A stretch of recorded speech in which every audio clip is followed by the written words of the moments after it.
काशी हिंदू विश्वविद्यालय एक और स्वर्णिम विभूति से विभूषित हो रहा था। विश्वविद्यालय के मुकुट में जड़ने वाले यह मोर पंख थे भारतीय दर्शन शास्त्र की वेदांत धारा के अतुलनीय प्रभाव डॉक्टर सर्वपल्ली राधाकृष्णन। यह कहानी राष्ट्रपति राधाकृष्णन की नहीं है, यह कहानी है एक दार्शनिक प्रोफेसर और उनके विश्वविद्यालय में बीते समय की। महामना ने जब अपनी कलकत्ता यात्रा के दौरान श्री राधाकृष्णन से अपनी इच्छा बताई तो कृष्णन जी ने मना कर दिया, क्योंकि उस समय वह कलकत्ता विश्वविद्यालय दर्शन शास्त्र के प्रोफेसर और ऑक्सफोर्ड में पूर्वी धर्म और नैतिकता के प्रोफेसर थे। तदनुसार 6 महीने कलकत्ता और 6 महीने लंदन में रहते थे। परंतु महामना ने जब उनसे सिर्फ सप्ताहांत का समय मांगा तो वह तैयार हुए और 24 सितंबर 1939 से उन्होंने काशी हिंदू विश्वविद्यालय के दूसरे कुलपति का कार्यभार संभाला। महामना को सुयोग्य उत्तराधिकारी मिल चुका था। Radhakrishnan tenure in university started with him delivering a speech of 45 minutes on Bhagavad Gita that left everyone spellbound. A moment of conviction, impressing and sitting in the grass field, left the eye, lit him with amazement. In afternoon meetings on that day, everyone was just gazing and appreciating the proceedings of the meeting. उसी दिन की घटना है कि विश्वविद्यालय उनके यात्रा संबंधी वह का ब्यौरा तैयार करके उनके पास जाती है, पर वे सत्यनिष्ठा के धनी मात्र 70 रुपए के वापसी टिकट के अलावा 1 रुपए भी अधिक नहीं स्वीकार करते। अपने कार्यकाल की शुरुआती दौर में विश्वविद्यालय की आर्थिक स्थिति में उनका ध्यान खींचा और इसके लिए उन्होंने एनवी राघवन को राजी कर लिया। एनवी राघवन एक से अधिक राज्यों के अकाउंटेंट जनरल रह चुके थे। राघवन नवंबर 1939 में विश्वविद्यालय आए और संपूर्ण ऊर्जा के साथ विश्वविद्यालय के आर्थिक कल्याण को जुटे। NV Raghavan was reappointed as honorary special officer from 16th of August 1940 to February 1941. In his presented budget of 1940 to 41, university has a deficit of 14,400 tons. Subsequently, Radhakrishnan approached Government of India in April 1940, and due to his effort, Government of India have allocated recurring grant of 2 lakh and a non-recurring grant of 20 lakh. UP government was also given a recurring amount of 15,000. Bihar province also gave a one-time amount of 20,000 rupees. This extraordinary effort resulted in the university to the surplus of 35,920 by the end of 1941. The Employee Provident Fund was something that Krishnan gave too much. He gave an increment of 6.25% for the employee below than 1/50 of the salary bracket. On 23rd of December 1939, the first board meeting under the Vice Chancellorship of Dr. Radhakrishnan held. Dr. Hridaynath Kunjro regarded him as the true successor to the Malvi he is observing his financial excellence. For instance, between April to December 1941, Radhakrishnan added upon 5 lakh in university fund. विश्वविद्यालय कोई परंपरा में ढालने तक सीमित नहीं होता है। अभी तो विश्वविद्यालय में नित नए विकास की परंपरा उत्सर्जित करना भी होता है। विश्वविद्यालय भी नवजात से बालपन की तरफ जा रहा था। जड़ें तो मानवीय जी के समय बहुत मजबूती से मिट्टी पकड़ चुकी थी, परंतु भवन अभी अर्धनिर्मित स्थिति में था।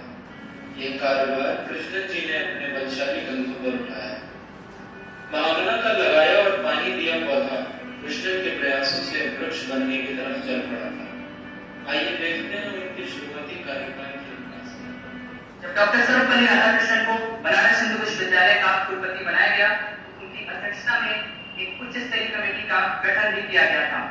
इस उच्च स्तरीय कमेटी का गठन 25 नवंबर 1939 को किया गया। इस उच्च स्तरीय कमेटी के सुझावों के परिणाम स्वरूप महामना मदन मोहन मालवीय जी को बनारस हिंदू विश्वविद्यालय का आजीवन रेक्टर अर्थात अधिशिक्षक नियुक्त किया गया। महामना ने अपने उसी दिन के भाषण में एक और बात का जिक्र किया था।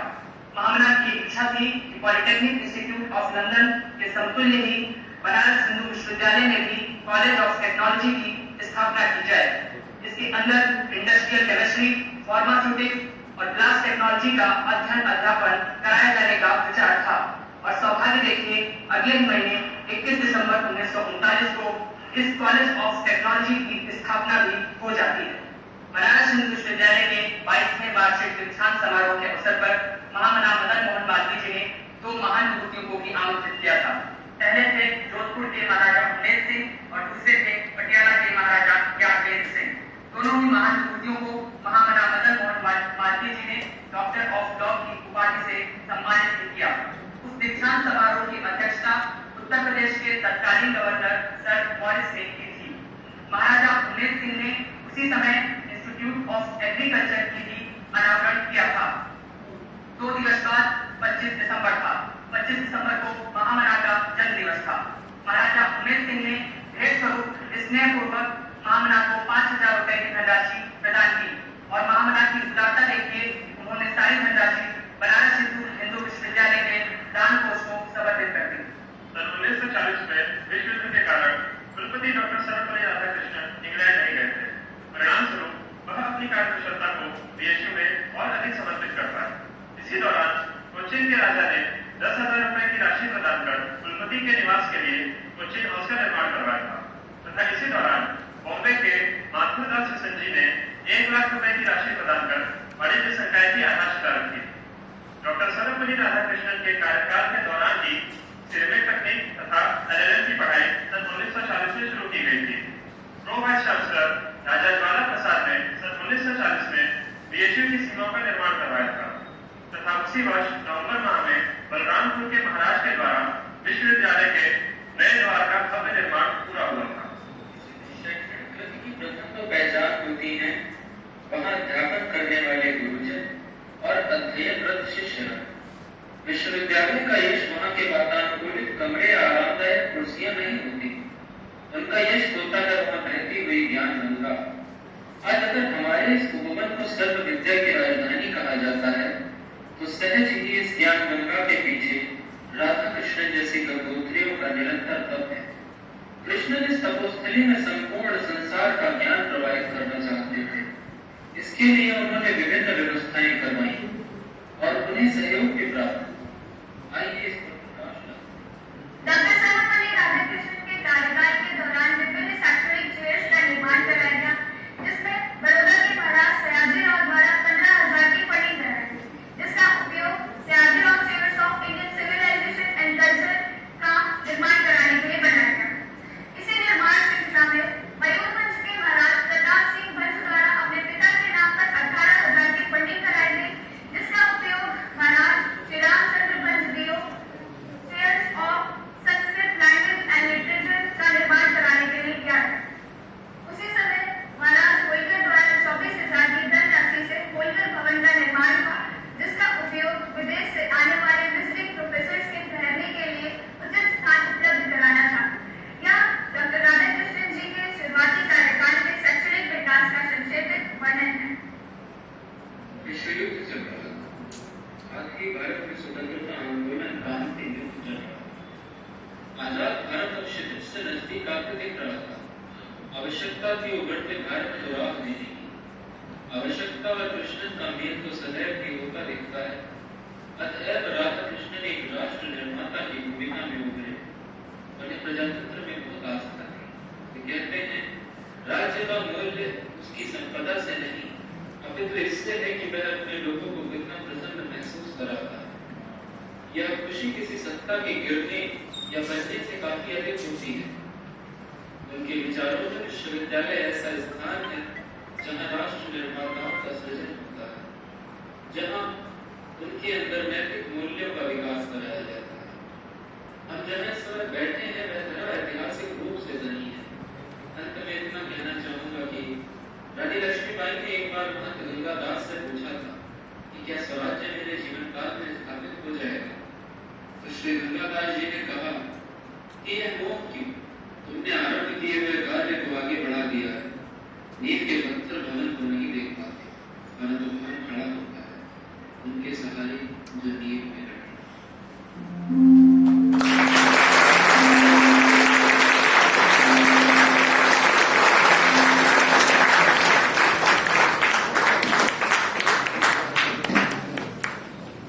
Was a wonderful presentation. Give again a big round of applause for all the members who really worked hard to make this presentation.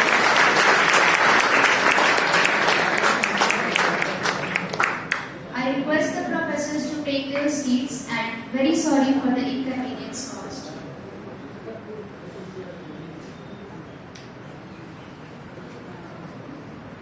The world is full of diamonds and gems, and we are having some of them here today to build this event. The moment we all were eagerly waiting for, that moment has arrived. Moving forward to the most important segment of Pradhyana, that is the ultimate knowledge, which is Teachers and Students Oriented Seminar. I request our Honorable Professor Rajiv Dubey, who is from Abhyudaya family as an advisor, to address the gathering with your words of wisdom to inspire and motivate us. So please.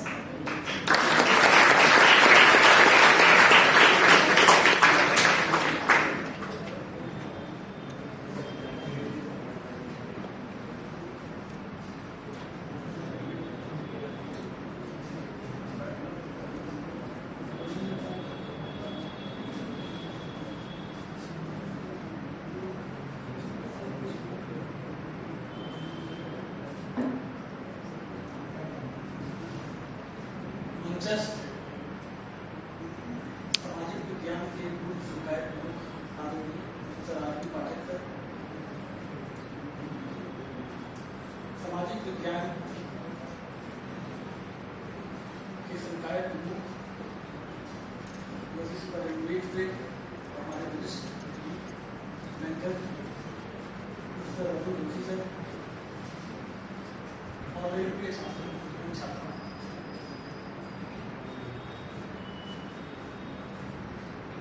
मुझे Abhyuday group से कुछ students ने कहा कि sir आप एक advisory capacity में हमें गाइड करें। सच कहूँ तो पहले मैं थोड़ा सा मैंने उनसे कहा कि नहीं, मैं आपकी एक मीटिंग में आना चाहूँगा और वहाँ आकर मैं देखना चाहूँगा कि आप क्या डिस्कशन कर रहे हैं, क्या आपका बच्चों ने विश्वनाथ मंदिर के प्रांगण में मुझे इन्वाइट किया, प्रणाम किया और बीएचयू प्रवास के दौरान अगस्त 2020 से अगर मैं सच कहूँ तो वह एक सबसे सुखद अनुभूति थी। उस समय उन बच्चों के बीच में पार्टिसिपेट करना, उनकी सिंसियरिटी और उनकी लगन, उनकी मेहनत और उनका दृढ़ निश्चय देखकर कई ऐसे पल आते हैं जब शिक्षक भी अपने छात्रों से सीखता है, प्रेरित होता है, वो क्षण उस क्षण से कोई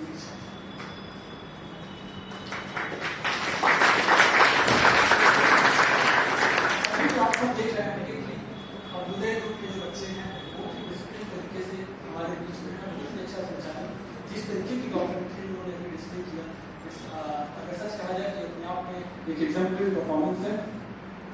अब मैं अगर विषय पे आऊँ तो मुझे अभ्युदय ग्रुप से तो जिस विषय पर बात करने के लिए कहा गया था वह idealistic teacher and student in society, particularly to review doctor Radhakrishnan's philosophy and deliberating upon the core values of Dr. Sarvapalli Radhakrishnan regarding education and governance that can be learned by students, teachers and educators. Now, sticking to the topic which I have been given upon, the debate, I will be briefly putting up my point and will lay down basically 5 things articulating from the point of view of what Dr. Sarvapalli Radhakrishnan has laid out. In a sense, we find that Pandit Nehru was very right when he said that Sarvapalli Radhakrishnan is the symbol of India. An academician and teacher par excellence, an administrator, a politician, in all the roles which he acquired, he really laid down a role model to be followed. We are celebrating his birth anniversary on this day of September as Teachers' Day. Firstly, I would like to deliberate upon, and then I would like to situate it in the current context, that what is the aim and purpose of education? Dr. Radhakrishnan. He says that education is an illuminating journey. It elevates us and brings closer to all that is noble and worthy. Now, one thing which Dr. Radhakrishnan cautions us is that education is not merely instrumental. When I say instrumental, it means that it's not merely acquiring degrees and getting a job. This mere instrumental role, where education becomes a means to an end, is not sufficing in the views of Dr. Radhakrishnan. He was time and again pointing us to the aliveness of education. And he was of the opinion that acquiring of knowledge beyond what is academic and professional. He felt that education should be neither bookish learning nor memorizing of facts and figures, stuffing the mind with information unrelated to life. It is also not memorization of thoughts of others and reproducing those in the examination to get diplomas and degrees for jobs. Now, contextualizing it in the current scenario, imagine a child reading about Gandhiji and responding to those 2 marks MCQ questions based upon memorization of facts. When was he born? When did he take the call for Quit India? In this sense, at some place we lose the aliveness of mind. And then I remember once I woke up and I read Times of India front page and I found that the news was that a girl from a Delhi posh public school, she got 96% in her intermediate examination. She was the 3rd topper and unfortunately she committed suicide. I was taken aback that in what state of affairs are we living into? A girl who had whole life in front of her, having secured 96%, which I never was able to secure in my lifetime. And then I read that she committed suicide. When I started reading down the news, I became more and more disenchanted. Now, definitely she would have studied about that. No doubt she would have studied. She secured 96%. But in what way did she study? Was she really aware of the aliveness of Gandhi? Now, here was a person in 1946-47. Remember the episode of Murakami. Gandhi saw all that what he believed in his life, truth, non-violence, everything was crumbling in front of him. The large-scale communal violence which was gripping India from Punjab to Bengal was beyond what he could believe. But yet, the man stood. He stood and through his fasts and prayers, he restored the peace in the country. Now this is what is in the making of Gandhi. This is what the process through which an ordinary Mohandas Karamchand Gandhi became Mahatma. Now this is what Dr. Radhakrishnan would emphasize upon. To teach the aliveness of the subject, that is what the students can take forward. And that is what can be a beacon of hope in the times of crisis. Unfortunately, we could not pass on that message to the young generation. Now,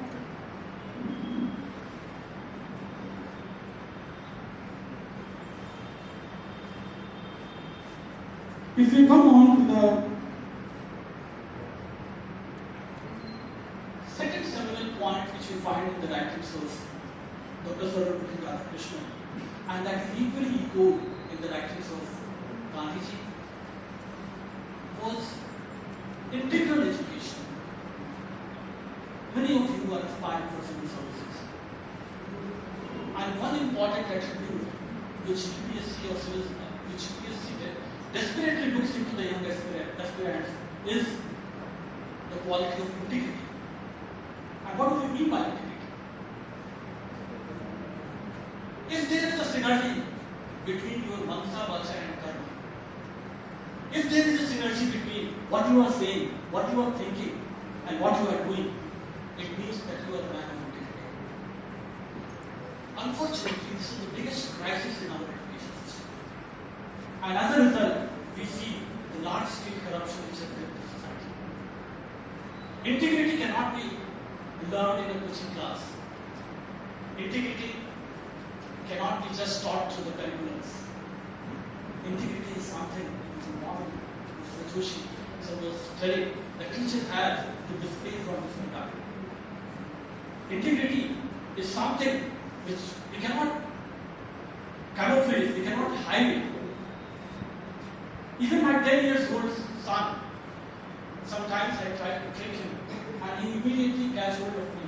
But no, we are dealing with university students. What we are saying, what we are doing, and what we are thinking, if these things are entangled, that is what, then we can say that the education has been successful in cultivating all these three faculties of our personality. Now, in this context, let me just map out the reality. All of you are aware about the recent episode which happened with the arts topper in Bihar.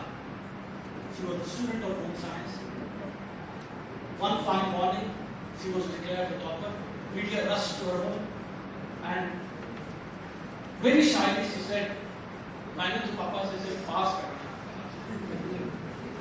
Now she was taken aback and look at the scale in which parents colluding with their children to fetch marks.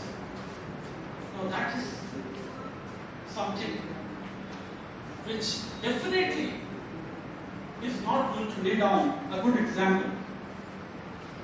Now, how can we overcome this problem? In this sense, we need to cultivate an education which is guided by the life of a great philosopher, of scholars like Dr. Radhakrishnan, Gandhiji and Tagore, which is truly meaningful and which is based on freedom, not control, creativity, not a packaged curriculum, humanism, not arrogance, submissiveness is something which has to be tackled with, and it is also based upon reciprocal teacher-taught relationship. Yet another thing which Dr. Radhakrishnan was very fond of was about the ideal teacher.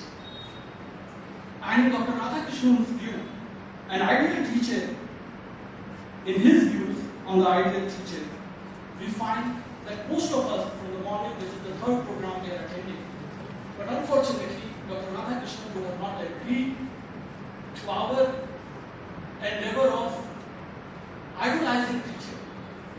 And that is something which he cautioned us. And he said that idolizing teachers as gurus and becoming a congregation of faithful without openness of mind is something which we need to be cautious about. Now let me tell you why is it. Once we idolize teacher, there are two things. First, the moment we idolize them, he or she is perpetually casted into a student. As if teacher can never fail, as if teacher is a finished product, as if teacher has nothing more to learn. Whereas, I think this sort of idolizing paves the way for monologue. That teacher is all knower and a student is an empty vessel. Teacher is a depositor and a student is a depositor. Dr. Radhakrishnan rather would advocate a teacher in the form of someone who is a humble intellect, teacher who is into a dialogic engagement with the student, who is not ready to be casted as teacher of student or student of teacher. Because once we say this, the teacher of student, the possibility of teacher learning from the student somewhere is lost. Instead of this, rather one would think about teacher, student and student teacher. Believe me, today morning when we were having Teachers' Day celebration with the BFA semester students, and some of them performed role play, what they did was, they enacted a short script where somebody played Marx, somebody played Durkheim, somebody played Immanuel Kant, and somebody played Adam Smith, and they wonderfully performed these changes. That was when I assume that I have become a student. What a wonderful idea they have given for our classroom education. If at all we can enact it in our regular classroom. Now the moment, what happens with this sort of understanding is that knowledge comes at the center, not the ego of the teacher. It is the knowledge which is at the center. And the moment one is transacting this, if I am learning, I am the student, and you become the teacher. This is full of possibility. Rather than confining someone to an image which is perpetually casted and which is devoid of any possibilities. Another thing which Dr. Radhakrishnan wanted us, and again he is in tune with his contemporaries like Gandhiji and Tagore, was learning through nature and learning through play. What happens with this is that teaching in this case, teaching and learning, is not merely a remote exercise confined within the four walls of the classroom. He said that the real and the living examples should be used for the teaching of moral values. He wanted that the student would come close to society and nature for their better understanding. The process of education becomes dull and boring if you are unable to interest the live minds of the student. What they learn unwillingly becomes dead knowledge, which is worse than ignorance. The lower animals who carry the weight of a sandal, they just think about it as a weight. They are not able to enjoy the fragments of sandal. Fortunately, we are blessed about this awareness. It is only when this knowledge is assimilated and we are made aware of it that it requires relevance. Memorizing it merely as a fact and reproducing it in the examination is something in which the ideals of education are lost. Therefore, the need of hour is to transcend the duality of teacher and taught, reason and emotion, rationality and reflexivity, formal and informal, teaching and practice, ideal and real. In such an education, life itself becomes a book worth reading and humility.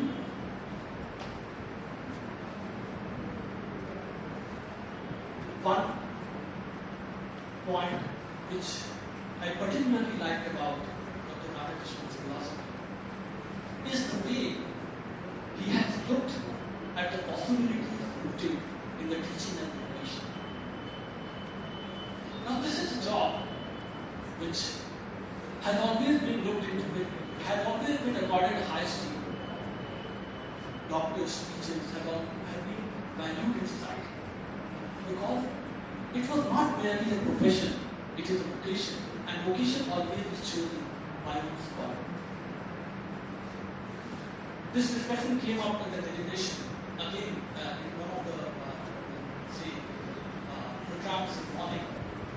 And I remember, and with this I will try to conclude. When I was a student in Jawaharlal Nehru University, and I was a young student graduate aspiring for civil services, and those days, and I think still, the time period between the declaration of interview result and the next preliminary examinations used to be hardly a week or 10 days. 2009 results were declared, and I was not able to get through the final examination of personality test, and I was supposed to give the next preliminary examinations of 2010. Frankly speaking, I was really depressed at what went wrong, and then I also had a fracture in my leg. I was totally shattered. But I remember, and still I have I say that if there is one person whom I value most in my life, beside my parents, is my supervisor, my mentor, my guru, Professor Kripa. I don't know what chemistry he had with his students. He could sense that I would be utterly disappointed. He sent a message to one of my friends that asked us to come in. After some time when I had recovered, I went to his room. And he said, come sit. And he told me something which at that point of time I was not able to appreciate. But now I understand how those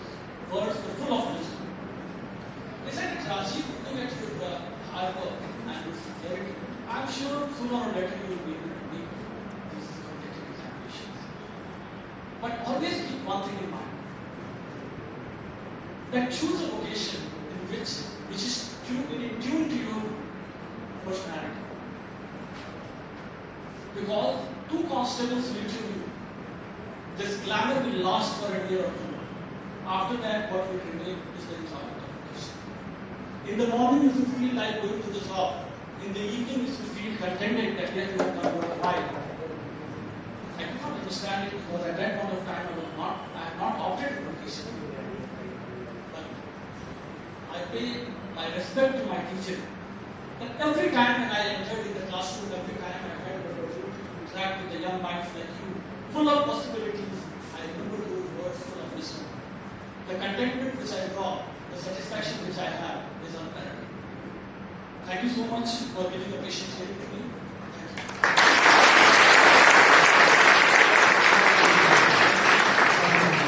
Thank you so much, sir, for a wonderful speech. It was quite fascinating to hear from you, and you made us realize the importance of education and integrity. Now, I am profusely elated to take an opportunity to call Honorable Professor A.K. Joshi, sir, the man of distinct vision, a fountainhead of illuminating ideas, an idol of knowledge and experience and inspiration to all of us. So please, to us for sharing your expertise and knowledge. I'm sure you will be motivated.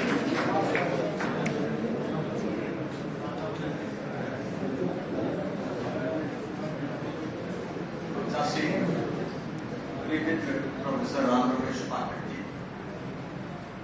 Doctor Rajiv Dubey ji और मेरे सम्मुख उपस्थित अभ्युदय के सामाजिक विज्ञान संकाय के अन्य छात्र। आज बड़ा महत्वपूर्ण दिन है। मुझे भी किसी छात्र ने आमंत्रित किया था और कहा कि 2 बजे से कार्यक्रम है। मैं 2-3 दिन से दिल्ली विश्वविद्यालय में एक सिलेक्शन कमेटी में था। मैंने उसको बताया कि मुझे आने में विलंब हो जाएगा।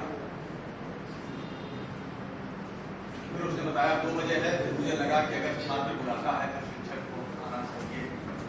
इसलिए मैंने अपने कार्यक्रम में कुछ परिवर्तन किया। विभाग में भी कार्यक्रम आप जानते हैं, सब जगह कार्यक्रम होता है। और उसके बाद में आपके सम्मुख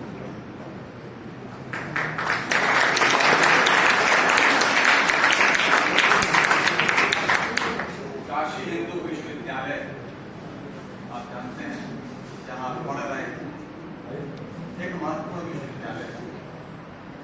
आप महामना पंडित मदन मोहन मालवीय के जीवंत आशीष आज जिसकी हम चर्चा कर रहे हैं, वो इसी विश्वविद्यालय का कुलपति रहा।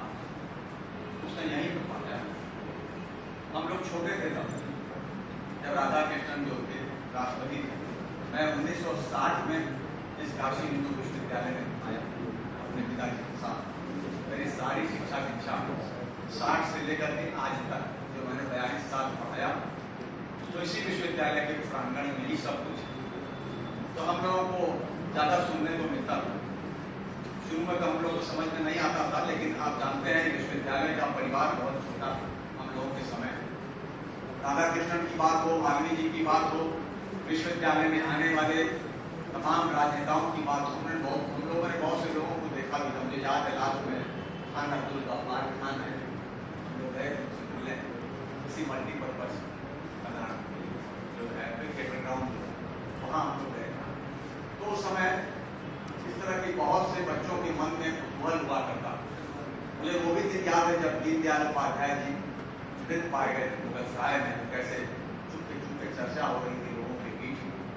तो बहुत सारी घटनाएं स्मृति में आती हैं हम लोगों के। शिक्षक दिवस भी हम लोग मना रहे हैं, और इसके पीछे क्या है, कैसे हम लोग प्रेरित हो, ये भी आप जानते हैं। पूरे विश्व में हम लोग अलग अलग समय अलग अलग दिवस मनाते हैं। किसी में यूनाइटेड नेशंस ने हमको निर्देशित किया है कि आप जो है सीनियर सिटीजन्स का डे मनाइए, इंटरनेशनल डे मनाइए।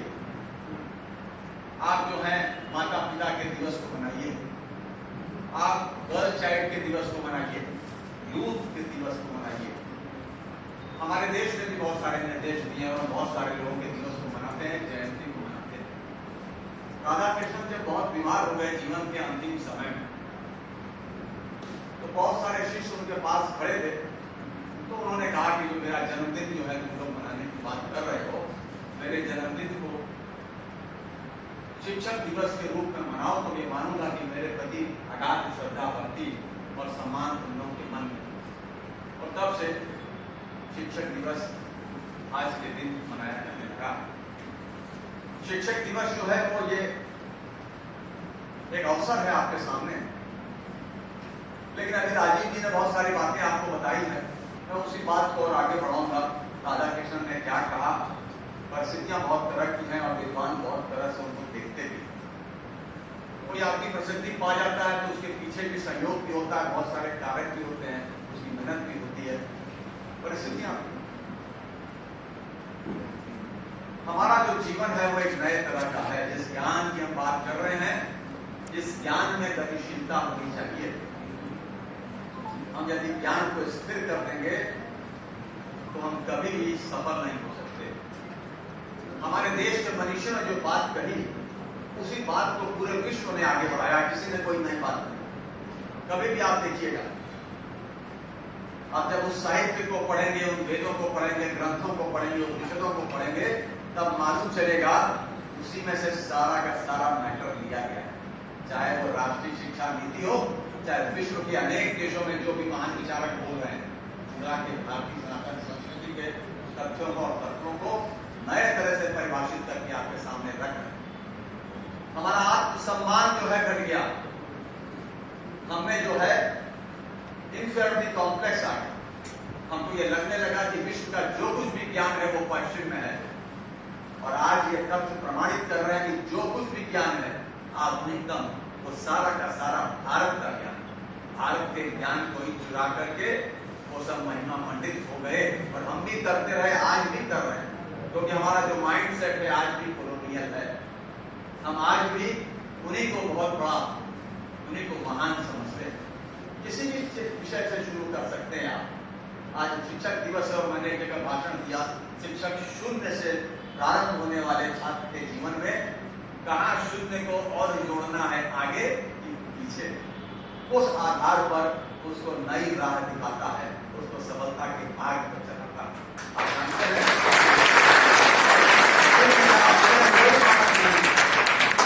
जानते हैं के पार लगाते हैं तो क्या होता है, एक के पार लगाएंगे तो क्या होगा, और जितना लगाते जाएंगे क्या।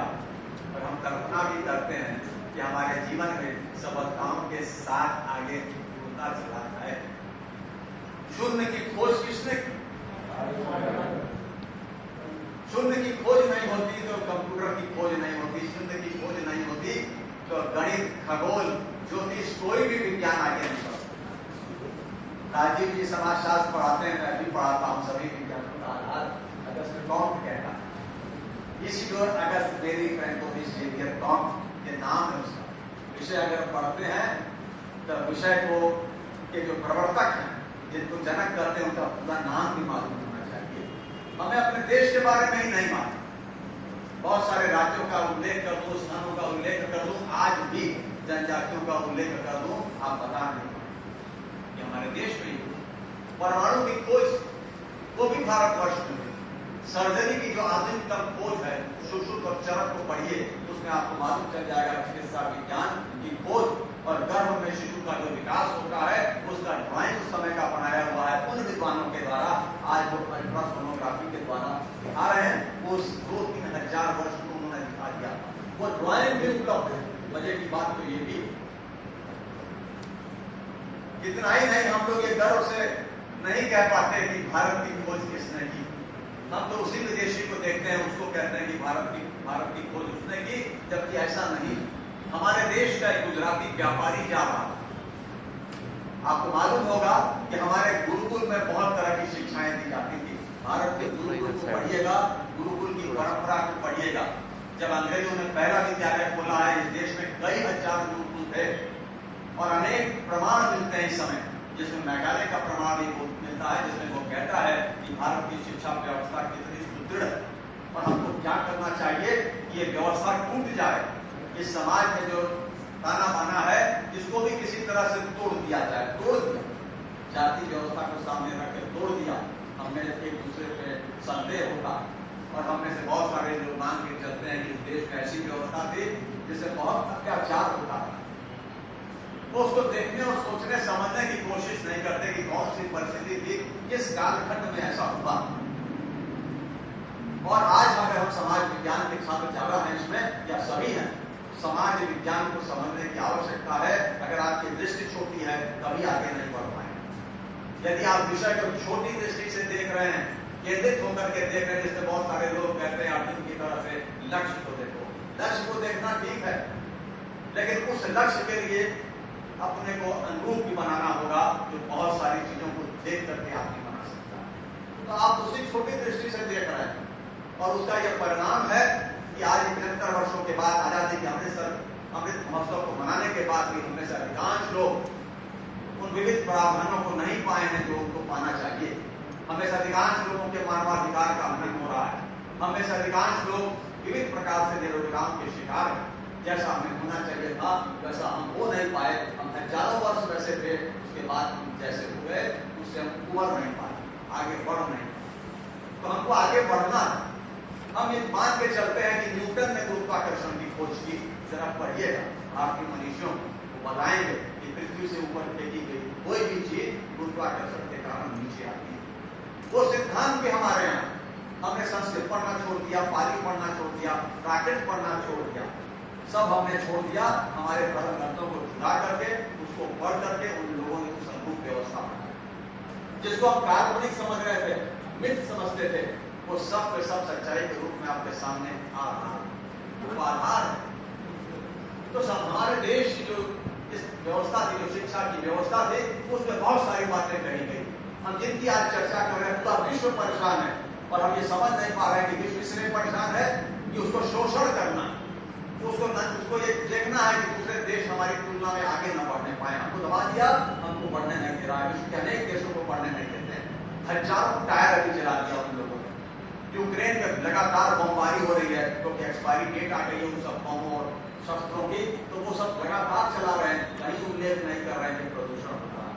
हमारे देश में जब हम कुछ भी करने लगते हैं तो हमारे देश के अंदर बैठे हुए शत्रु जो एनजीओ के रूप में बहुत सारे हैं, जो उनके इशारे पे चलते हैं, वो तुरंत कहने लगते हैं हवा प्रदूषित हो गई, पर्यावरण प्रदूषित हो गया, शोर शराबा हो गया, पराली जल रही है, क्लाइमेट चेंज हो रहा है, तमाम बातें करने लगते हैं। जैसे लगता है कि सब कुछ भारत से ही हो रहा है। करोड़ों टायर दे रहे हैं, आपको नहीं मालूम होगा, पता नहीं आपने पढ़ा कि नहीं पढ़ा, और सिविल सर्विस की ओर देख रहे हैं तो जरा सा दूर तक देखने और सोचने और समझने की कोशिश कीजिए।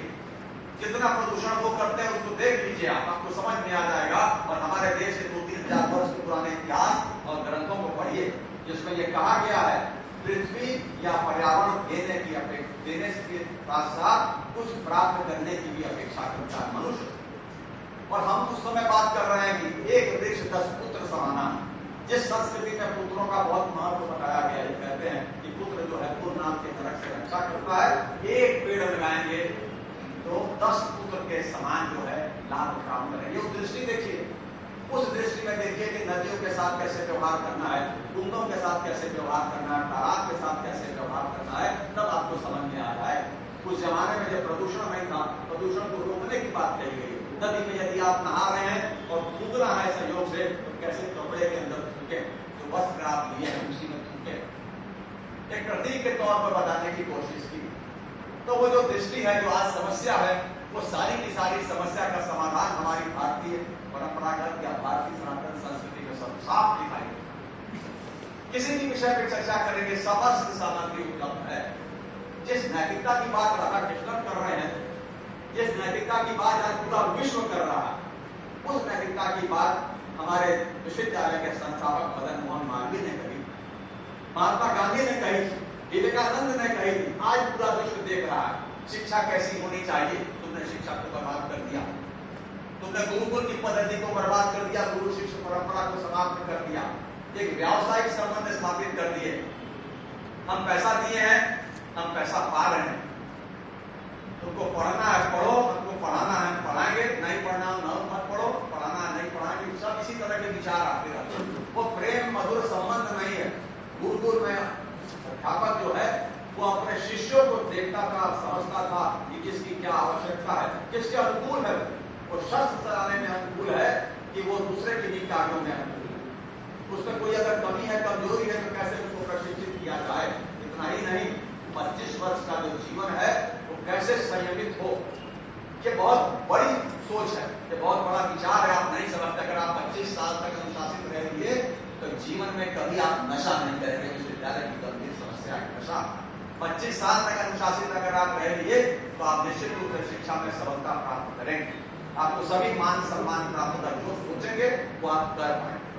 और यदि आप उसके पहले ही करेंगे, पुराना तोता लेके आते हैं ना, वो सीखता नहीं, छोटा बच्चा लेके आते हैं तोता, कुत्ते का पिल्ला भी छोटा लाते हैं। आज वो बता रहे हैं हमको कि शिशु के मन का विकास, दिमाग का विकास कैसे होता है, हम लोग को सब मालूम, लेकिन हम उससे प्रभावित हैं। वो अध्ययन करके दिखा रहे, इतने लोगों पे काम किया गया तो मालूम चला कि बच्चा मातृभाषा में सीखता है। हमारे यहाँ तो पहले बता दिए थे, 2-3 हजार वर्ष पूर्व, तब हम नहीं स्वीकार कर रहे हैं। अब तो उसमें गर्व भी नहीं हो रहा है। वो बता रहा है 300 सैंपल में काम करके हम कहते हैं हाँ ठीक। समस्या बहुत सारी उत्पन्न हुई, मानव नहीं बना पाए। हम कितना भी पढ़ा दें, कितनी भी योग्यता हमारे अंदर है, और यदि हम मानव नहीं हैं तो सारी की सारी शिक्षा हमारी बेकार है, बर्बाद है। हम केवल अपने तक ही अपने को सीमित रखते हैं, और अपने से बहुत सारे लोग सीमित रखते हैं। आप देखते होंगे बहुत सारे लोग सीमित रखते हैं, लेकिन ये मत सोचिए कि वो भी उसका आनंद नहीं ले सकते, वो भी जमा करते रहते हैं। ये इन प्रकार के कहीं से मिल जाए पैसा, चाहे वो शिष्य से मिल जाए, चाहे इधर उधर से एकत्रित हो जाए, जीवन भर कमाते हैं। जब उसका उपभोग करने का समय आता है, डायबिटीज हो जाती है, हार्ट की प्रॉब्लम हो जाती है, तमाम बीमारियां हो जाती हैं, मन भी नहीं करता। जब आपने 60-70 साल तक केवल जमा किया तो खर्च करने की प्रवृत्ति अब पैदा नहीं करती। उसके लिए फिर 60-70 साल के जीवन चाहिए, पहले ही मर जाएंगे, सब छोड़ जाएंगे। जेब नहीं है, जैसे आए थे वैसे ही जाएंगे। आके रोए, कफन तो आप बोलेंगे हम लोगों ने तो कफन खुदा नहीं, लेकिन जैसे आए रोते हुए आए थे, बाकी सबको रुला के चले जाएंगे, कुछ नहीं ले जाते। किसी को भी आप देख सकते हैं। और आपकी जो सामंजस्य है, मनुष्य की सामाजिकता में संतुष्ट होनी चाहिए। हम आपको पढ़ा रहे हैं तो हम आपको पढ़ाने का पीछे हमारा उद्देश्य है। हम ये नहीं, आप किसी को नहीं पढ़ा सकते, आप नहीं चाहेंगे तो हम आपको नहीं पढ़ा सकते, किसी की हालत में नहीं पढ़ा सकते। लेकिन अगर अच्छा शिक्षक है तो किसी को भी शिक्षित कर सकता है, ज्ञान दे सकता है। केवल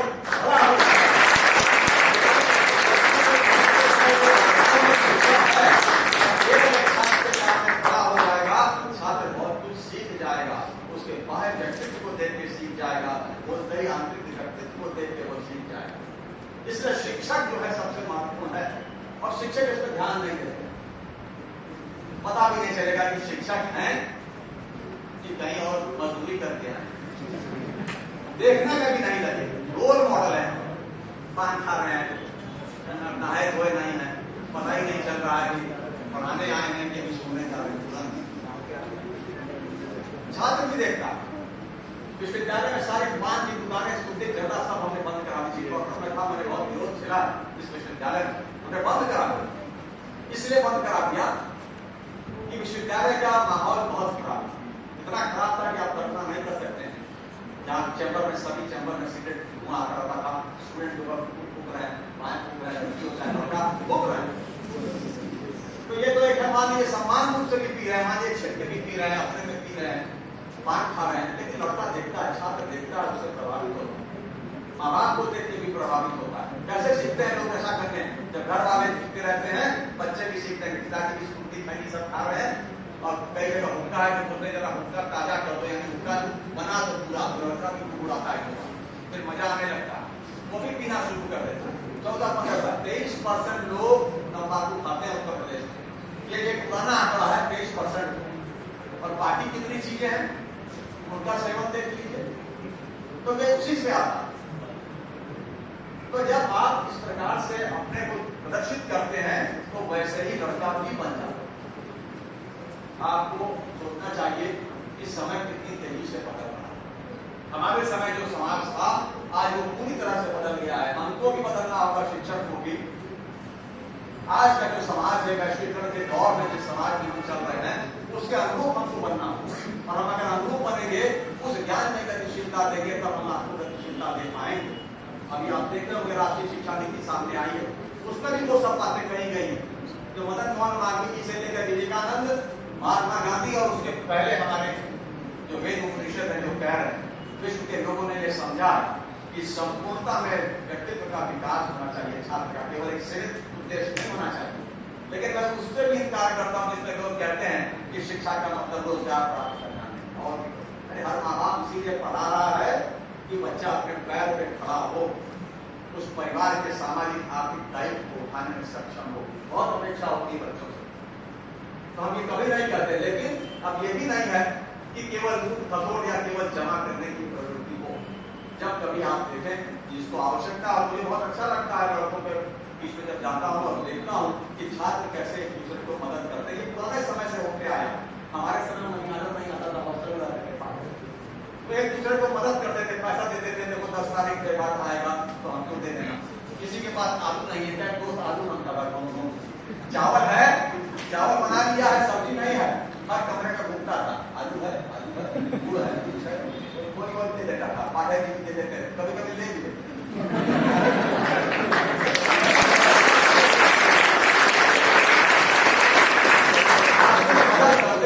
ये आपकी मदद या किसी भी प्रकार की मदद है जिसका भाव निरंतर मन में रहना चाहिए। अगर आप अपने तक सीमित हैं तो ठीक नहीं। हम अपने शिक्षा पद्धति में गालियां बकते हैं, इतना आगे थे तो ऐसा कैसे हो गया, तो मैकाले आ गए। कई साल हमने मैकाले को गाली बकी है, खुद को नहीं देखा और न सुधार का प्रयास किया। और 98 हमारी संस्कृति में, हमारी परंपरा में गाली भी कभी कभी जो है बड़ा शुभ हो जाती है।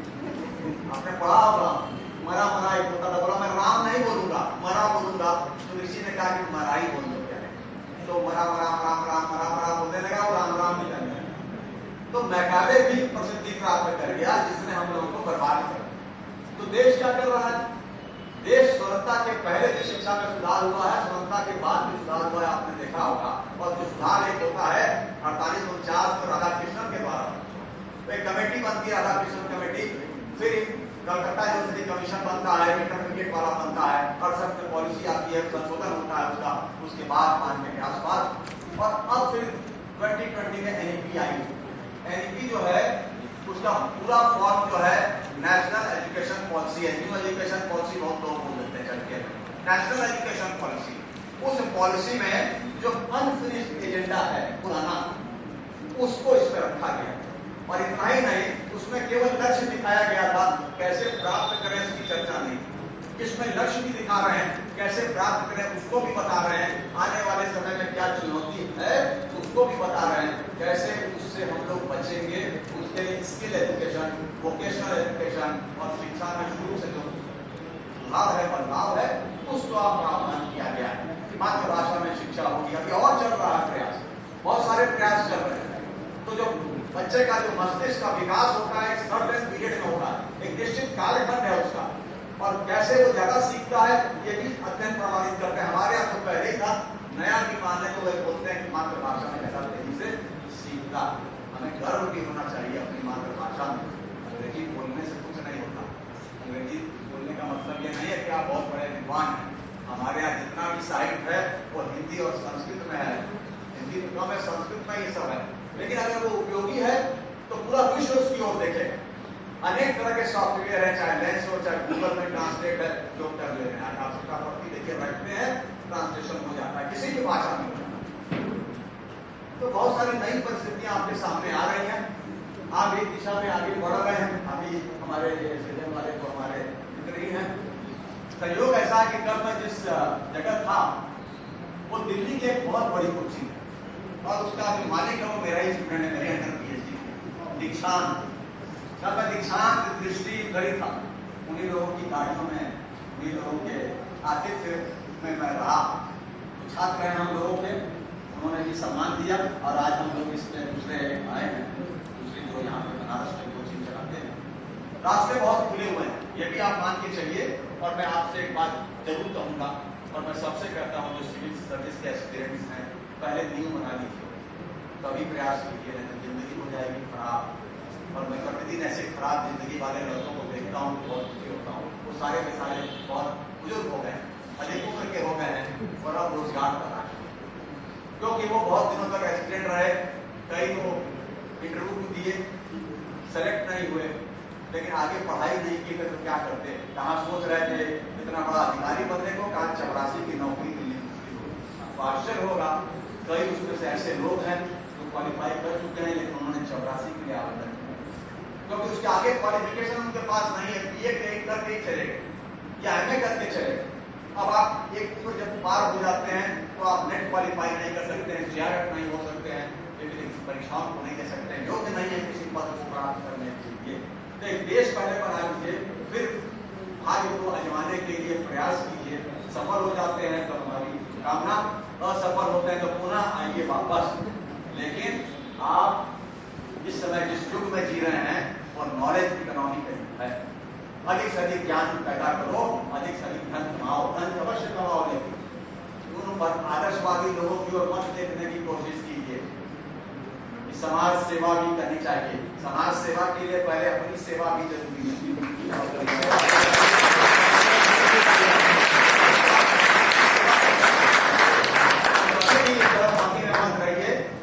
आप मुझसे बहुत तेज, बहुत ज्यादा लोग हैं, बहुत कम लोग हैं। आप जिस विश्वविद्यालय में पढ़ रहे हैं, जिस प्रकार की शिक्षा को प्राप्त कर रहे हैं, आपकी प्रतिस्पर्धा बहुत कम लोगों से, बहुत कम लोग आपके साथ जो है वो प्रतिस्पर्धी के रूप में सामने खड़े हैं, बहुत कम। इसलिए आप जरा सी भी मेहनत करते हैं और निरंतर मेहनत करते हैं, ये भी नहीं कि जैसे एग्जाम में करते हैं, एग्जाम आ रहा है 2-4 दिन पढ़ के निकाल दें। ऑनलाइन में तो और आ रहा, ऑनलाइन में बर्बाद कर दिया। आप अपने मार्क्स को भी मत देखिए 80% है कि 90%, ये मान के चलिए कि वो 45-50%। नहीं तो उस घमंड में, उस गुरूर में रह जाएंगे। और हम लोग भी जानते हैं अध्यापक कि हम लोगों ने क्या गलती की है, कैसे आपको इतना सपना खा लिया कि आप 90% पा गए। आप 90% के लायक नहीं है, हम आपके मुंह पे बोल दे रहे हैं इसी समय। हमने गलती की है, हमने मतलब हम शिक्षकों ने गलती की है, केवल इसीलिए कि वाहवाही लूटे। हमें से बहुत सारे लोग आपको कुछ बोलते भी नहीं होंगे, आप गंदा काम नहीं कर रहे होंगे तो मुस्कुराएंगे, आप चाकू भी दिखाएंगे क्या बड़ा बढ़िया नहीं कर सकते। हाँ, किसी को कराने के काम आएगा, वो कभी आपका विरोध नहीं करेगा, कि आपको डराएगा, धमकाएगा नहीं। वो अध्यापक के दायित्व का निर्वहन नहीं करेगा, वो भूल जाता है कि वो माता पिता है आपका, यहाँ से विद्यालय में वही आपके माता पिता है। और अगर ऐसे माता पिता कम है तो आपके सामने एक संकट है, ये भी जान लीजिए। हमेशा ये ध्यान रखिए कि जो दिखता है बहुत सारे लोगों में वो वैसे होते नहीं, तो कोई मतलब नहीं है। आप बने चाहे बिगड़े, सैलरी 31 तारीख को आ जानी चाहिए। वही मोबाइल में देखते रहते हैं, टक बजा आगे रिजर्व बैंक, बस इतने में गदगद है। तो हम अपने लोगों की बुराई कर रहे हैं, बुराई तो करनी नहीं चाहिए, लेकिन हम लोग ये इसको कहते हैं इंट्रोस्पेक्शन कर रहे हैं। हम लोग अपने में झांक के देखने की कोशिश कर रहे हैं, क्योंकि आप हमको मजबूर कर रहे हैं। आप इस आयोजन को कर रहे हैं, हमको भी देखना चाहिए कि हमारी क्या जिम्मेदारी है, हमारे क्या कर्तव्य है। तो हम उस दृष्टि से देख रहे हैं और हम आपके लिए शुभकामना करते हैं। बहुत पाठक जी हैं, विद्वान आदमी हैं, भी बहुत से लोग मानकर और बातें करेंगे आपके सामने, लेकिन हम इतना ही आपसे कहेंगे कि आप जो है ये मान के चलिए कि कोई कुछ भी चीज कठिन नहीं है। बहुत सारे लोग होते रहते हैं कि आप नहीं मिले, कोई पैसा नहीं मिला है, कोई उतना मौका नहीं मिला है, तो बहुत गलत। एक 2-3 लाइन है वो आपके सामने बोलता हूँ, हाथ है तो काम कर, हाथ की रेखाएं न देख। हाथ है तो काम कर, हाथ की रेखाएं न देख, अपने हाथों तक ये बना मत मत।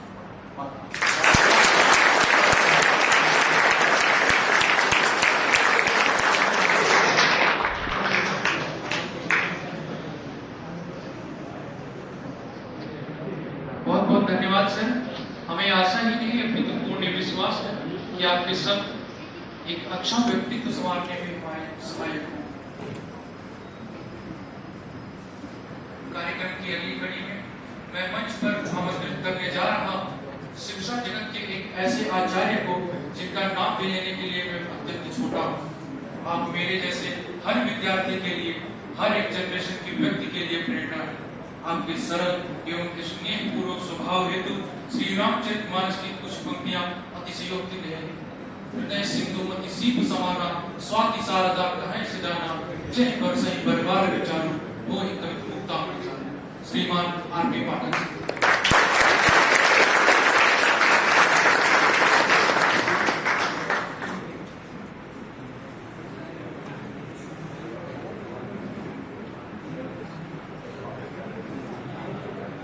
परम आदरणीय हमारे पूर्व संकाय प्रमुख प्रोफेसर A.K. जोशी जी, मेरे समाजशास्त्र विभाग के यंग डायनामाइट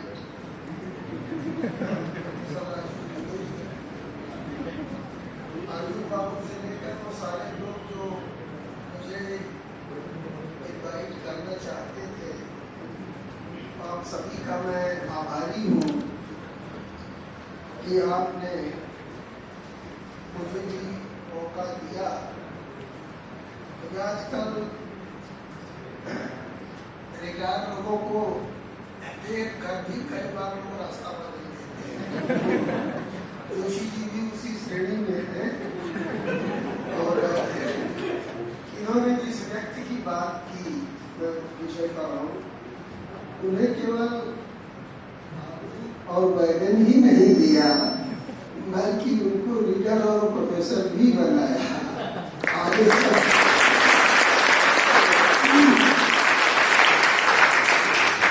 देखें, इतनी महत्वपूर्ण बातें हुई। डॉक्टर राजीव दुबे ने virtually correlated the whole gamut of the Gandhian ideology with that of the expression of Dr. Radhakrishnan ji. Am I correct? My friend Joshi ji, who is competent enough to deal with any situation, 2 bar chief collector रहे, तो इन्हें देख करके अपराधियों की साया भी काम उठती थी।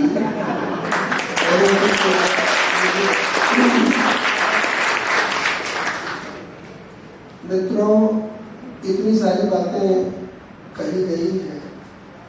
अब मेरे सामने एक संकट आ रहा है कि क्या भूलूं, क्या याद करूं। और आज मैं कभी नहीं करता। उस समय मेरे आंख में दवा पड़ी थी, जब फोन गया है, मैं हॉस्पिटल में ही था, पुतली को फैला करके देखने वाली। लेकिन नहीं शब्द हमारे शब्दकोश में नहीं है, इसलिए यहाँ आना।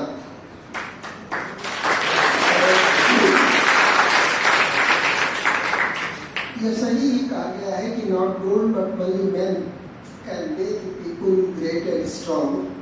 Men who for truth and honor sake stand fast and suffer not. दुनिया का निर्माण ही उन्हीं लोगों से हुआ है जो वास्तव में अपने को कष्ट में डाल करके हमेशा स्वहित नहीं, परहित या जिसे जनहित कहते हैं, उसमें काम करते हैं। ज्ञान परिमार्जन की आवश्यकता को शुरू से ही स्वीकार किया करता रहा है। स्वामी विवेकानंद जी ने जब कहा कि उत्तिष्ठत जागृत प्राप्त वरान निरोधक क्षुरस्य धारा निष्ठा दुरत्या दुर्गम पथस्तत् कवयो वदन्ति। कठिन परिस्थितियों से गुजरने के बाद ही तभी आत्मबोध होता है। अब जैसे मैं ये समझता हूँ भाई आजकल कैशलेस चल रहा है, कहीं बेसलेस चल जा रहा है, तो मैंने सोचा कि नॉलेजलेस भी चलेगा, इसलिए चलेगा वहाँ से।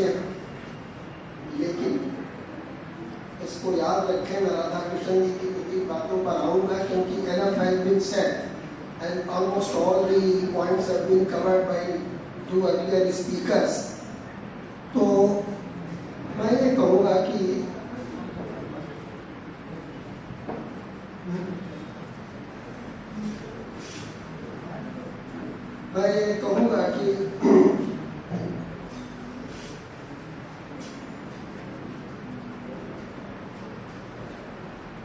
बड़े प्रियंका जी हैं, बैठिए। मैं ये जरूर कहूँगा कि mind is just like a parachute, it only functions when it is open. मस्तिष्क एक पैरासूट की तरह है, वो काम तभी करता है जैसे पैरासूट खुलता है तो काम करता है, वैसे ही मस्तिष्क भी काम करता है। सबसे ज्यादा जो पूर्वी दर्शनों में नहीं बल्कि पश्चिमी दर्शनों में भी आपने प्लेटो वगैरह को पढ़ा होगा, much more emphasis has been given on education, and the best education policy which was provided by this great philosopher is really speaking was nothing more than the making up a mind, including the making up a philosopher king.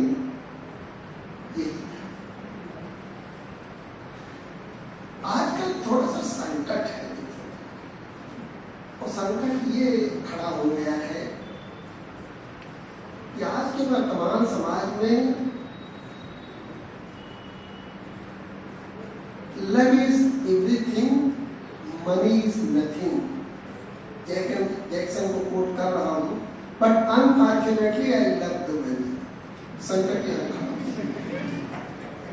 धन कुछ नहीं है, स्नेहपूर्ण व्यवहार सर्वोत्तम है। दुर्भाग्य है कि हम धन को ही चाहते हैं, इसलिए स्नेहपूर्ण व्यवहार अलग हो जाता है। कौन कहता है कि परिस्थितियां जिम्मेदार होती है? हमें अटल जी की ये बात याद आती है कि गततीत का गौरव लेकर वर्तमान की ओर निहारो, जो जूठा खाकर पनपा है उसके सम्मुख कर्म पसारो। अटल जी ने कभी यह नहीं कहा था कि दुनिया के सारे ज्ञान विज्ञान की खान और केंद्र हिंदुस्तान ही था और विश्व के किसी भाग में और कुछ नहीं हुआ था। जी ने जो कहा वो बिल्कुल ठीक कहा, वो सारी बातें तो यहाँ पर थी, इसमें कोई दो राय नहीं है। और हम आज भी जगत गुरु बनने के प्रयास की ओर अग्रसर हैं। लेकिन जब मैं डॉक्टर राधाकृष्णन जी की किताब हिंदू व्यू ऑफ लाइफ और eastern religion and western thought को पढ़ता हूँ और कंपेयर करता हूँ तो मुझे ताज्जुब होता है, आश्चर्य होता है।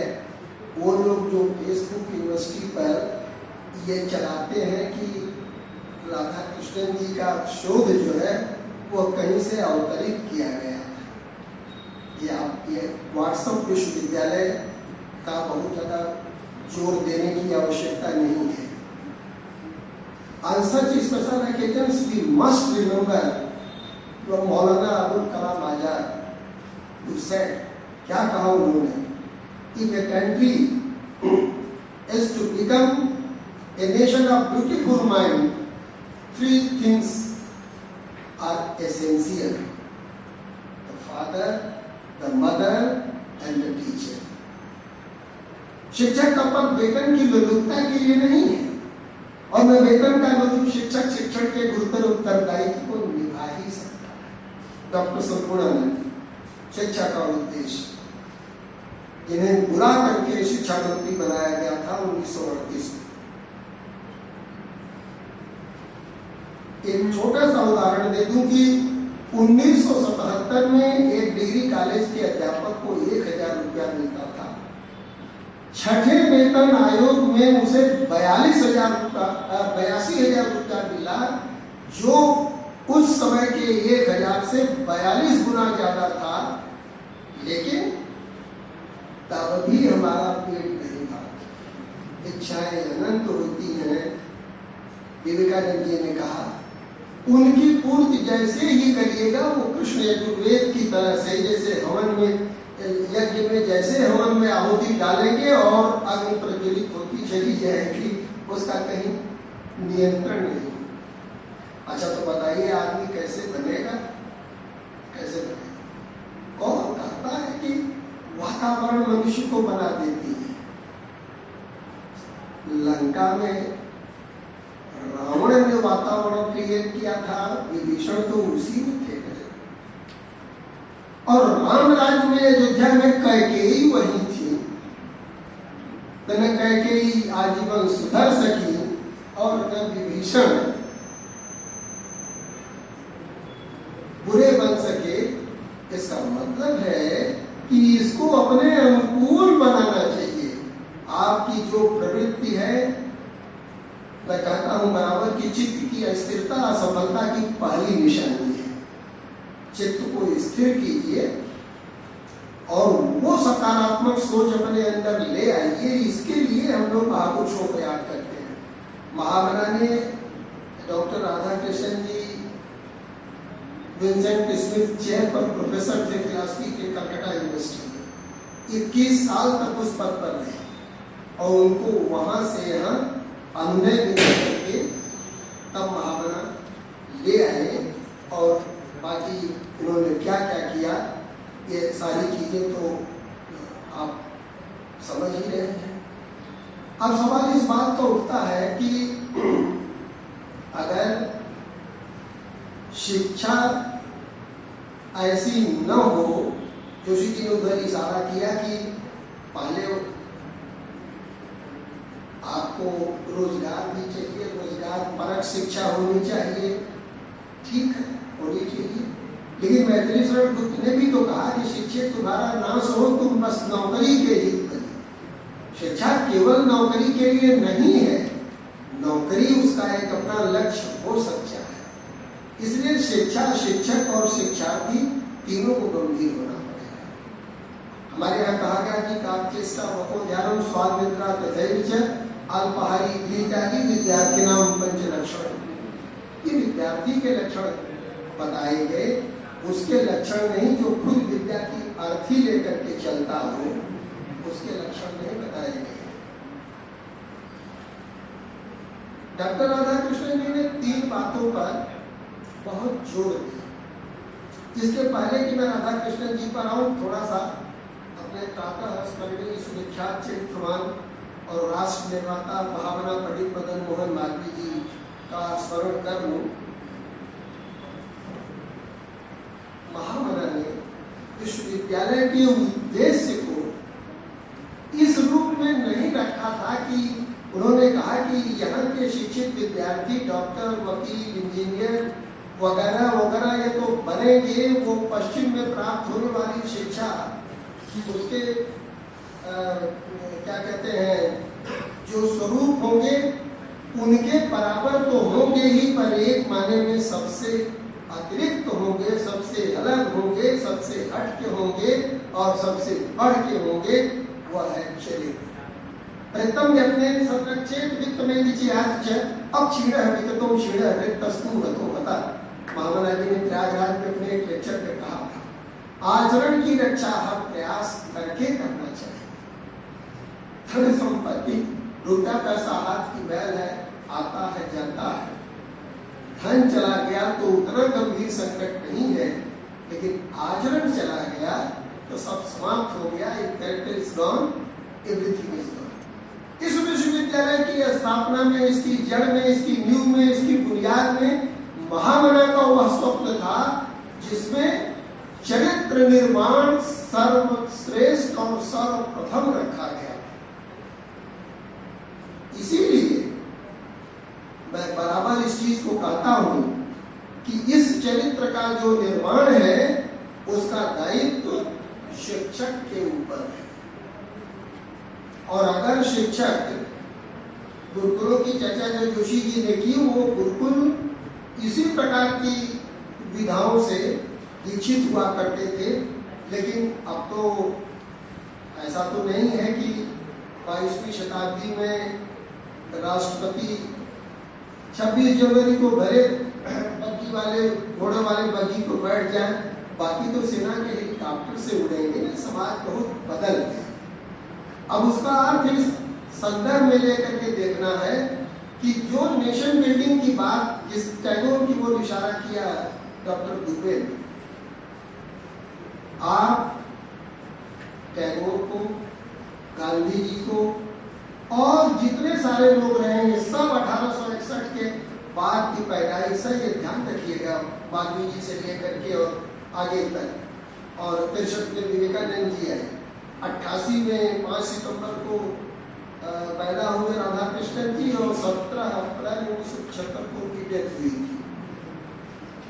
ये उस समय के जो पुरोधा थे, उन लोगों ने किस अर्थ में इस देश या राष्ट्र या इसके चिंतन को लेकर के देखा। सबसे महत्वपूर्ण बात जो इस संदर्भ में आती है वो ये आती है कि what Mahatma Gandhi said about the creation of a new nation long back in 1920s while starting the non-cooperation movement. He said that I shall work for that India in which the poorest shall feel that this is the country in whose making they have inherited two ways. An India in which there is no place for high or low caste, complete communal harmony will be observed. That will be the India of my dreams. I can tell you to be very frank that you are the teachers and I am quite sure might have not done such kind of literature और वो अपना आए और जो उनके समझ में आया या जो उन्होंने द्वितीय स्रोतों से प्राप्त किया उसे बच्चों को अंगीकार करने के लिए प्रेरित कर दिया। ऐसा नहीं है।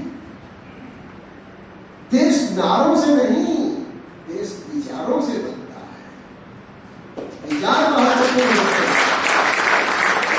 हैं और स्लोगन यूं महत्वपूर्ण होते हैं। और आज जैसा समाज हम बना रहे हैं, आप देख रहे हैं, मैं किसी का पक्ष विपक्ष नहीं करता, लेकिन कौम को अब कबीलों में मत बांटिए, अब सफर को तो मीलों में मत बांटिए। एक दरिया की तरह है हमारा चमन, इसको तालों और चीरों में मत।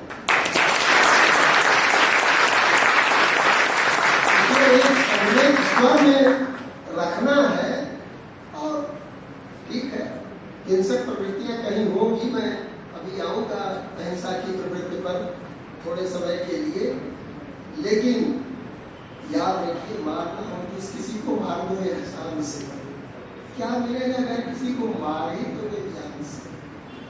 जान का मारा हुआ वापस कभी आता नहीं, एहसान का मारा हुआ ताउम्र सर उठाता नहीं।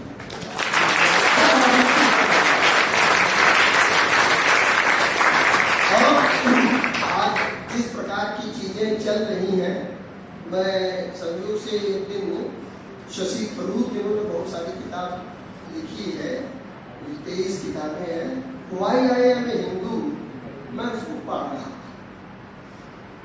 मैंने चीजों को देखा, उन पॉइंट्स को, चूंकि आजकल ये थोड़ा सा विभेदकारी विषय हो जाता है, इसलिए हम उसमें अपने को नहीं झोंकना चाहते, लेकिन किस प्रकार की सनातनी परंपरा के पक्षधर महामना मालवीय और डॉक्टर राधाकृष्णन दोनों थे।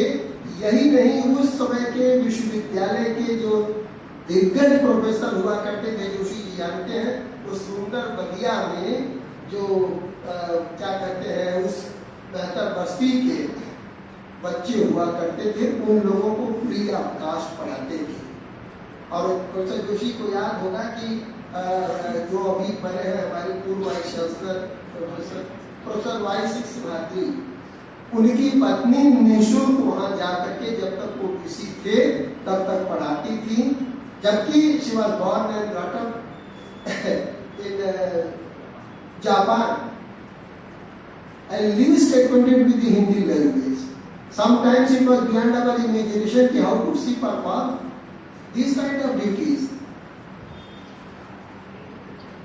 जो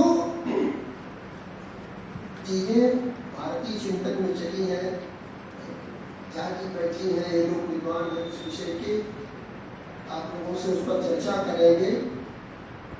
जो चीजें चली हैं वो उस कालखंड में 3 बातों पर सबसे ज्यादा शंकुरानंद जी का, राधाकृष्णन जी का जोर था। सत्य, अहिंसा और अपरिग्रह। वर्तमान का सबसे बड़ा संकट परिग्रह है। जोशी जी ने उसी को इशारा किया, 70 साल तक जुटा रहे हैं और मरने के बाद दूसरे उसको जुटा रहे हैं, क्योंकि धन की 3 ही गति है, दान, भोग या नाश। धन की 3 गति मैंने कहा, दान, भोग या नाश, वो समाप्त हो जाता है। सत्य को जिस तरह से भारतीय चिंतन में व्याख्यायित किया गया, जिस गांधी जी की चर्चा किया दुबे जी ने, गांधी जी ने पहले तो ये कहा कि ईश्वर सत्य है, बट अल्टीमेटली ही प्रोपोनेड टू टेक नहीं, सत्य ही ईश्वर है। अब सत्य और असत्य क्या है, कोई दर्शन का क्लास तो नहीं चल रहा है। दूसरी बात जो कही गई वो अहिंसा की कही गई। ये बात सही है कि भारतीय राजनीतिक चिंतन में गांधी जो 20वीं शताब्दी के दुनिया के बड़े लोगों में अग्रगण्य थे, उन्होंने भी अपने तमाम विचार और सिद्धांत और जगह से भी लिया था, पर भारतीय चिंतन से, प्राचीन भारतीय चिंतन और विचार से भरपूर लिया था। बौधायन के सर्वसूत्र में एक शब्द, एक वाक्य आता है कि अहिंसा प्राप्त सानिध्यो वैर त्याग। जिस व्यक्ति को जो अहिंसक हो जाएगा उससे मानव मात्र के प्रति वैर का भाव निकल जाएगा। बनारस हिंदू विश्वविद्यालय में महामना ने 1929 में जो कॉन्वोकेशन एड्रेस किया था, आप पूरा एड्रेस को लेकर के पढ़ जाइए। व्यक्तित्व का निर्माण, चरित्र का निर्माण, मनुष्य का निर्माण जब इसकी भित्तिका पर खड़ा होगा तो नेशन बिल्डिंग या राष्ट्र निर्माण अपने आप हो जाएगा, उसे कोई रोक नहीं सकता। अब रह गई बात और परिग्रह। मैंने पहले ही कहा कि love is everything, money is nothing, but unfortunately I love the money. कड़वा कड़वा तू मीठा मीठा कर। संकट यहां खड़ा हो रहा है और वो संकट इस रूप में खड़ा हो रहा है कि मनुष्य की 6 स्थायी प्रवृत्तियां हैं जिन्हें दुर्गुण कहा गया है: काम, क्रोध, लोभ, मोह, मद और मात्सर्य।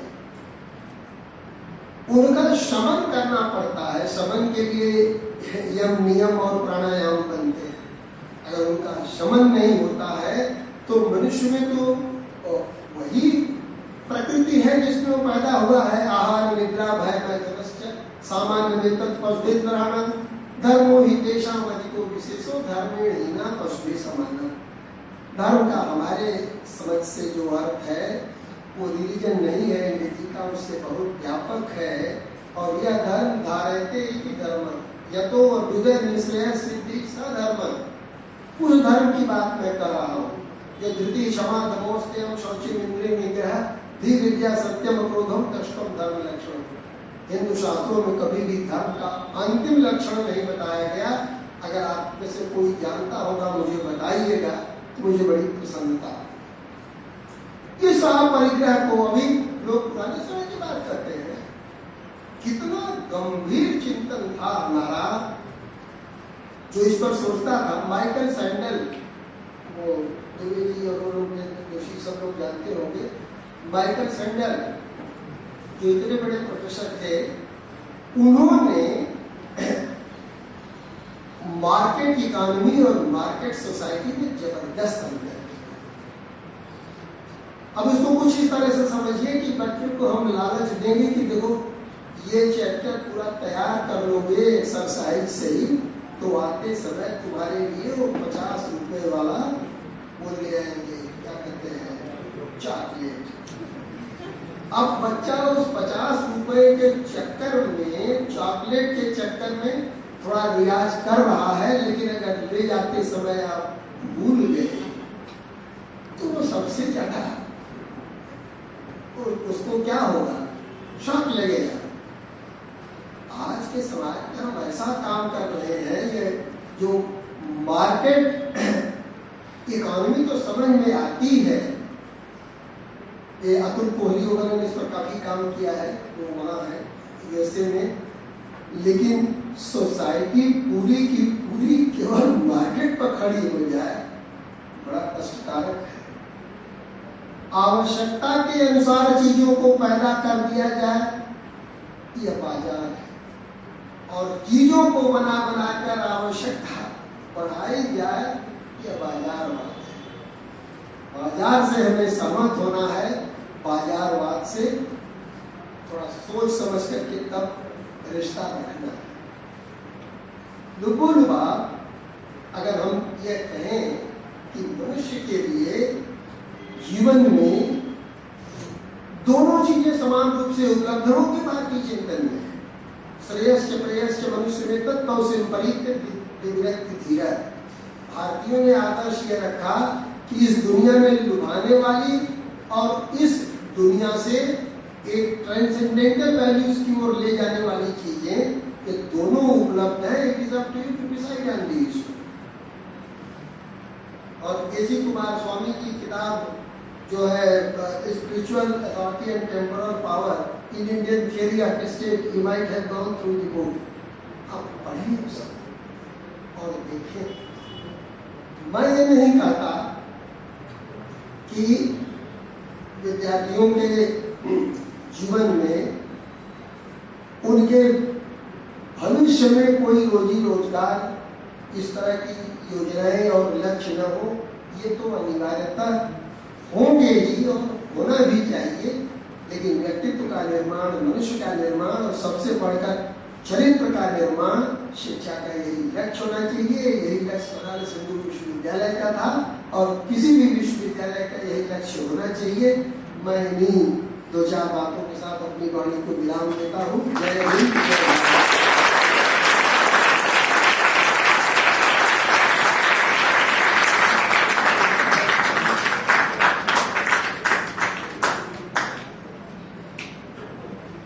अनुग्रह मिशन, आपके शब्द अवश्य ही राष्ट्र निर्माण में आदर्श साबित होंगे। हम ईश्वर से सदा आपके अच्छे स्वास्थ्य की कामना करते हैं।